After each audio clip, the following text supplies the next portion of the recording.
Good evening and welcome to Renew US, this and every Tuesday night. Now, the rule here, the house rules here, is that this is a praise and worship and fellowship experience, and before you come here, check your anger and your politics at the door. Tonight, we are going to slightly suspend that.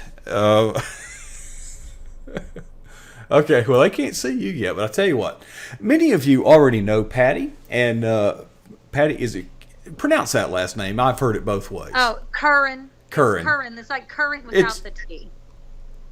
Okay, we can do that. I'm looking over there because I see you in 3 different places. I have more monitors than Custer had Indians. You're right there. Okay. You all folks are right there. And she can't see me. So No. all the gestures I'm making over each can't. Anyway, there are some now Pattie goes way, way, way back with PJNET, and you know, it's unfortunate, Pattie. It seems like we hardly ever, something significant has to happen in one of our experiences, and it turns out we've both had very interesting experiences about at the same time. You've become something of a rock star, so tell us from the beginning. You look the part. I got to okay. Yeah, well, my hair is a little bit wild. I don't have enough hair, but anyway, Pattie, what? Okay, now I don't want to spill the beans. I don't want to steal your thunder, but tell us what happened. What's going on? Oh, well, last week CNN contacted me. All right, let me stop right there. Okay. What do you mean? Did you enter in a contest, or did they called you out of the blue? No, they just randomly called. Oh, come on. Do you believe that? No, I'm not kidding. Yeah, like last. That's what they told you. They just picked a name. Wednesday or Thursday. This lady from CNN called. She said, "I'm from CNN," and what'd you say? Yeah, I'm the Easter Bunny. Who put you up to this, and who is this? Yeah, right. And she asked if I'd be. She said that they were doing a town hall. Obamacare town hall with Van. And of course, I'm like, oh, Van Jones. Oh yeah. Oh yeah, my hero. You have to play stupid, because my first thought's communist. But anyway. So. She asked if I'd be willing to participate, and I said sure, because I'm not afraid to go up against liberals. This is before I even knew what a joke it really was anyway. But so I told her yes, and then they asked me to submit 3 questions, and so I had them. I think it was Friday morning that I submitted the questions. Either Thursday or Friday morning. I think it was Thursday morning maybe. And they said they'd let me know, or by Monday if I was chosen. Well, the 3 questions I submitted, I had never thought for a million years they would accept me. But as it turns out, I'm not really going to have a chance to have a rebuttal or anything. So basically, I ask my question, which it's a typical town hall. It's like what our elected officials do. They take accepted pre-scripted, questions. yeah.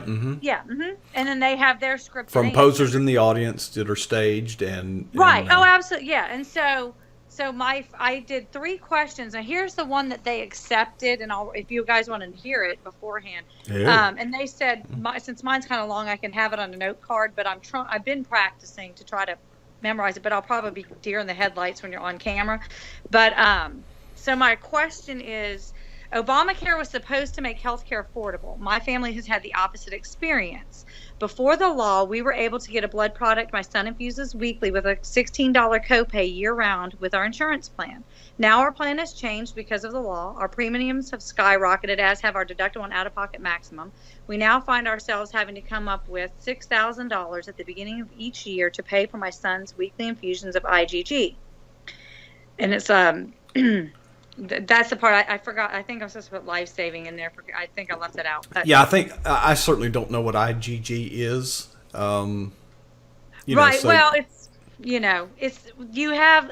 like my friend today stopped me. She's like, well, what about, is it $16 a week or $16 a month? I said, you only have a certain amount of time to ask your question. I can't go into every detail about everything. So some things you just have to assume people know.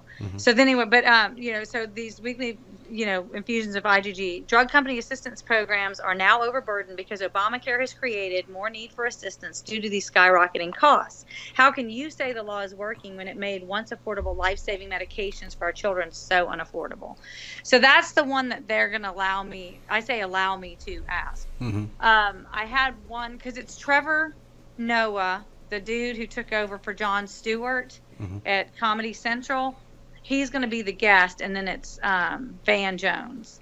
So I was supposed to ask them questions. So I asked this one.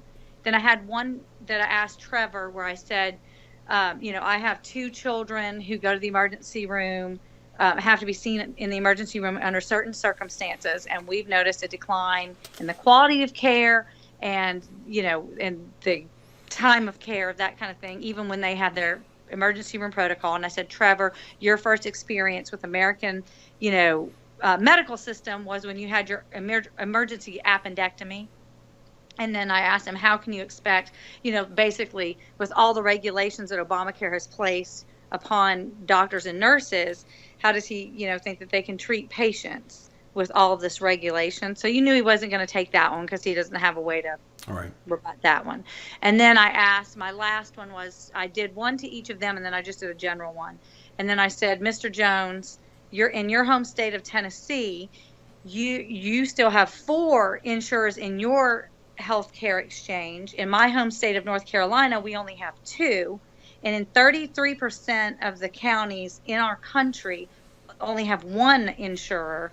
How can you expect for Americans to get choice in health care when they have to buy insurance from 1 insurer? Well, you knew they weren't going to take that. Yeah. Right. You knew they weren't going to take that question. Well, yeah. So I had to give them this question. And I knew that would be the one. And, of course, so I'm going to ask the question. I'm going to sit down. I'm their token conservative. They're going to bash and say, oh, well, and I might lose my, I might kind of go a little crazy if one of them says something. But look at the people it's going to help. I might have to choke back standing up and saying, excuse me, so you're supposed to say my kids are supposed to die because it's helping somebody else. I'm supposed to be okay with that. But anyway, so that's the question that I'll be asking, and I won't have a chance. And I don't think none of the other people who have questions are going to be able to speak either. Have y'all watched the show before? I don't actually get CNN. Oh, I'd never seen it. I just Googled. If you Google it, oh Lord, to have a vomit bag ready because it's bad. Well, so now this is today is Tuesday, the 7th of March. This is all happening Wednesday, 8 p.m. I believe you said Eastern. 9 p.m. Eastern. Okay. Well, hey, if we can find a live feed tomorrow night, we'll pipe it in here. Who knows? Well, and if you guys could do, it's really what I think would be great is if you could do live tweeting. Because I won't be able to answer his question. Like when he's answering my question, I won't have a time for rebuttal. I won't be able to say, well, you're wrong about that. Or, well, so it'd be great to have some backup with people who are tweeting either Trevor Noah or Van Jones.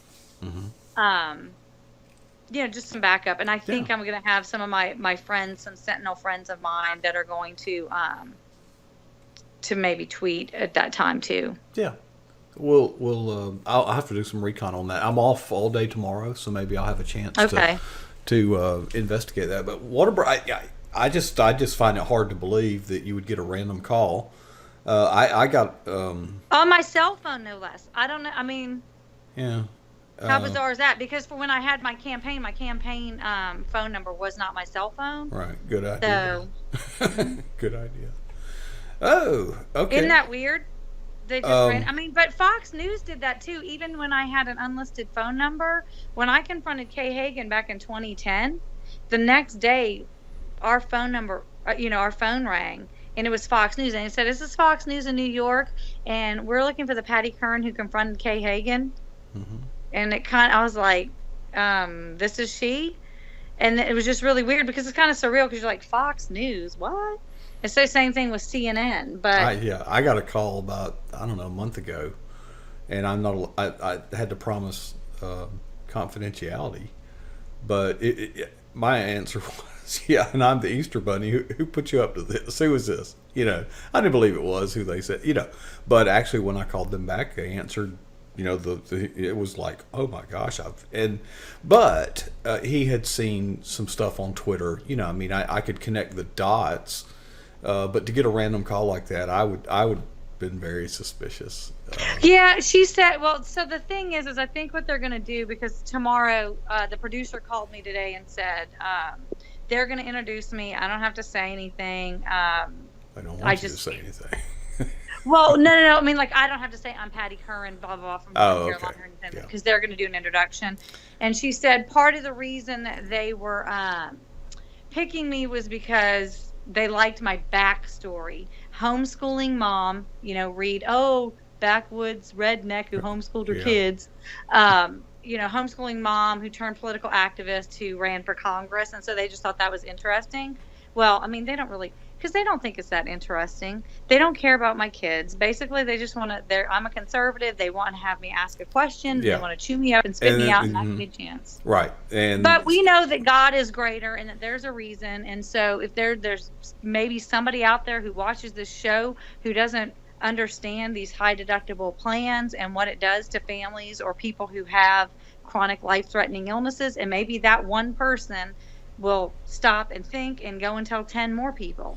So you don't know how God. You don't know what God's up to. Let me tell you, I don't know how it is where you're from, but I grew up in a very small rural community. I mean, we literally, that town to this day does not have even one traffic signal. And here's the way it worked there. The incumbent could stay in office, whatever the office was, locally, Right till they died. Until they retired.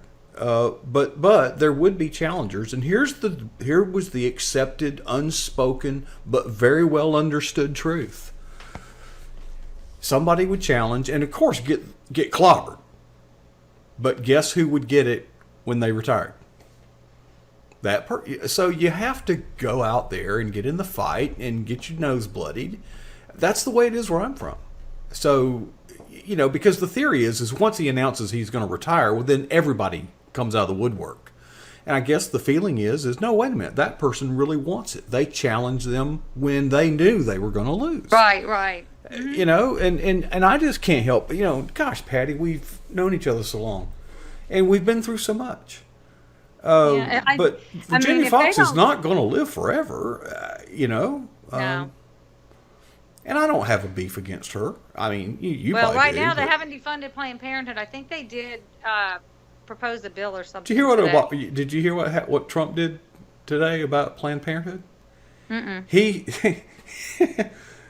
The man does intrigue me. Okay, he said that he would restore federal funding to Planned Parenthood if they would stop doing abortions.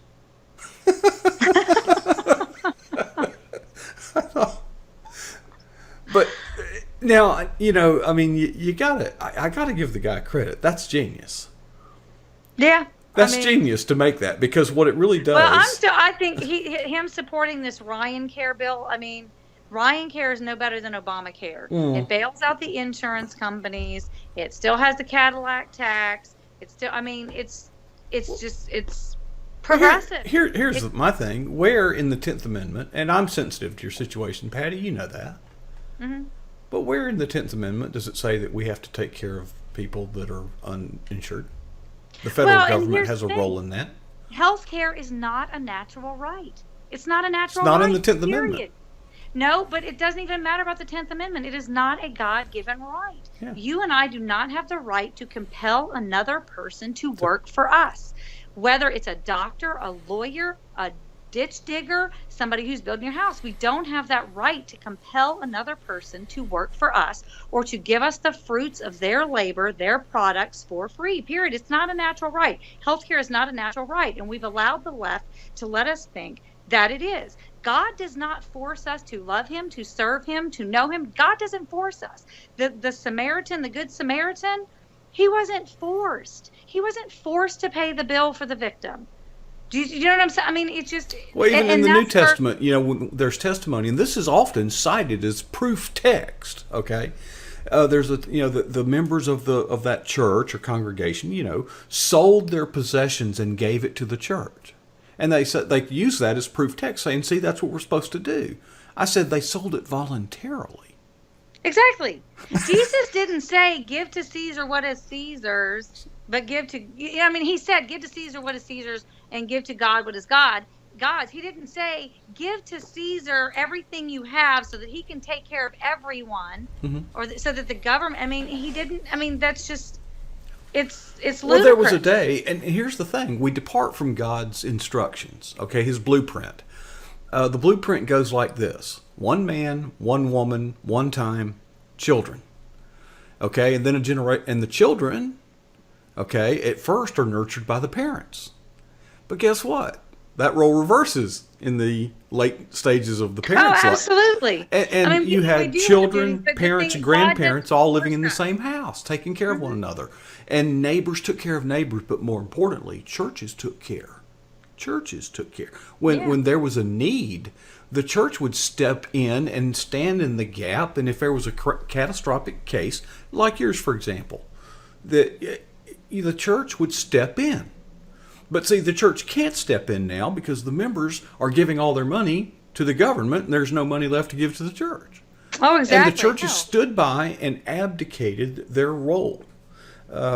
So there's a blueprint in the Bible. It's called the nuclear family.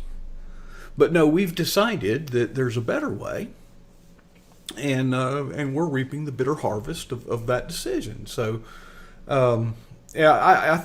I'm just happy for you, girl, and I do believe that God's got his hand in this. I mean, it's just too bizarre. Yeah. I mean, obviously they had to pick somebody, but it's just too bizarre that you're going to get a chance to get, I mean, not only the exposure It's you only get gonna be here 10 at PJNET, but now CNN, and your time's coming. All the hard work, all the trials and tribulations and disappointments, and there's a high price to pay when you do that kind of thing. And in fact, I'm preparing not a sermon but a video. Everybody wants the glory. They see the winner of the NASCAR race and they say, I want to be like that. No, you don't. Right. No, you don't. Because see, there's a price to pay. And most people aren't willing to pay the price. In fact, a guy came up to Jesus and said, "Oh, Master, what must I do to be your disciple?" Well, Jesus said, "Sell everything you've got." The guy said, "Oh boy, I can't do that." Well, sure he could, but he knew his heart. And I think that when you get down to it, people don't want to pay the price of discipleship. We weigh it in the balance and say, it's not worth that to me. And that's where we come up short. But Pattie, you've paid a price, and you're paying a price, and your story is being written page by page, day by day. And I just think God's up to something. I don't know. I'm not a prophet. Yeah, Hell, I mean, I can't even make a profit. How am I supposed? I mean, and we never know. Like I said, it could be the one person watching that's enlightened. Because before I go on any of the things that I've done, I always pray that the Holy Spirit would guide my tongue and help me. And so far, He hasn't failed. And I'll actually, this time I'll be saying, please, Lord, keep my tongue quiet when I have to listen to this, because it's just going to be regurgitated liberal rhetoric. Oh, sure. And at some point the cameras will be off, and you're still going to be stuck in that tank with those people. So, I know. Find the exit door. But Pattie, we're proud of you. And well, thanks. Keep praying and pray for me tomorrow night, and pray. Right. Everybody be in prayer. If you see this video. If you're seeing it live now, or if you see it between now and 9 p.m. Eastern Time, Wednesday, March the 8th, say a prayer for Pattie, because she's, Pattie, you're our ambassador. And thanks. we just want to, we just love you, and we just know that... I'm going to have makeup on tomorrow night, so you might want to tune in. Yeah, what kind of t-shirt is that? Is that what you're going to wear? No, it's AFP. Actually, I'm wearing a white. Can you see it? What is AFP? Americans for Prosperity. Oh, okay. Yeah, I know that. AFP, yeah. Okay. One of my many political shirts I sleep in. So. Okay. I mean, I've got a closet full of them, as you can see. I'll come in here. That up there, way up there, those are my political shirts, pretty much. But you get shirts, you wear them, and then because one of my friends asked me, "Are you going to wear one of your subtle T-shirts?" I said, "No, I think I have to. I mean, I'm going to dress up. I'm actually going to be wearing a suit. I have a boot on my foot, but I'm going to wear a skirt and a linen, shirt, and I'll have a jacket." Yeah. So hopefully, for my 10 seconds, I just think, it's just like these are people just like our elected officials. Everything is scripted. But, it's not for God, obviously. Somebody somewhere is supposed to hear my question, and we just have to trust that God's going to use the words that we speak, and you just kind of go blindly, because believe me, I don't want to go to CNN. Right. Yeah. Now are they taking care of all the arrangements, everything? Yeah, I fly out tomorrow morning. I'm staying at a hotel. It looks kind of swanky. The Hudson. It's Sounds. Yeah, it's the Hudson. It's right across from the CNN building in New York City in Columbus Circle, and it's right there at Central Park, and I think you can see the Hudson River. So, and the So pictures they look pick kind you of up at the swanky. airport too. Yeah, I got a limo to the airport They want to from the make sure you airport. don't escape. They've I got know, an right? investment Well, in and you. then Yeah. they're gonna bring me back to the airport the next morning to fly out. So yeah, Yeah, who knows? I could get used to this. Yeah. So I have a driver. I always But get killed at these town hall meetings because, it sounds like, that the people get to talk to their representative, but usually within a few minutes of it becomes the representative lecturing us on how things work in Washington. And I burst into flames. unless you get in their face, like I did with Kay Hagan, then Yeah. I mean, it's true. That's usually what it is. Virginia Fox used to go on and on about how wonderful Boehner was, and now I'm sure she's going to be going on. Paul Ryan's so wonderful. Paul Ryan, he's a progressive. Mm-hmm. Yeah. So, well, Yeah, you guys keep praying for me. I'm going to go pack because I got to get up early in the morning, and I got off. Well, I didn't. I'm working the same number of hours, but I switched shifts with So somebody. you doubled up. Mm-hmm. Yes, I'll double up on Friday. I'll have a really long day Friday, but you know what? It's all worth it. It's What the heck were you doing up at 4:30 this morning or whatever? Weren't you texting me at 4:30 in the morning? No, I went up at 4:30. I got up about 6. Oh, you know what? You got up at 6. I was just going to bed. Oh, okay. And I'm like, oh, Patty, I love you, but I'm really not up to this. I'm excited for you, but you couldn't excite me about anything right now. Oh, you don't ever worry about texting me back. I don't ever worry about it. So. Well, it's Because I tell people you can text me anytime in the night because I have it on Do Not Disturb. The only people that it'll beep for are my kids, so it's not like it's So you can if you think of something at 2:00 in the morning, text me and I won't even get it until I look at my phone in the morning. So. That's what I like about texts. They are discreet. You can just deal with them at the appropriate Well, time. yeah, and that's why I love texting just because of that reason. Because I figure if you think of something in the middle of the night, if you're working on a project or whatever, you can text and it's not going to disturb me. So Well, now that you've got text is fine. Skype on your phone, the way I like to communicate is Skype me a message because then it doesn't get forgotten. It's persistent. It'll stay. But that's me. I like Skype. It's free. And This is the second time I've ever used it. Yeah, if it I weren't for take me, that you'd back never because use I Skype. did use Skype for Newsmax when Newsmax interviewed me, Uh-huh.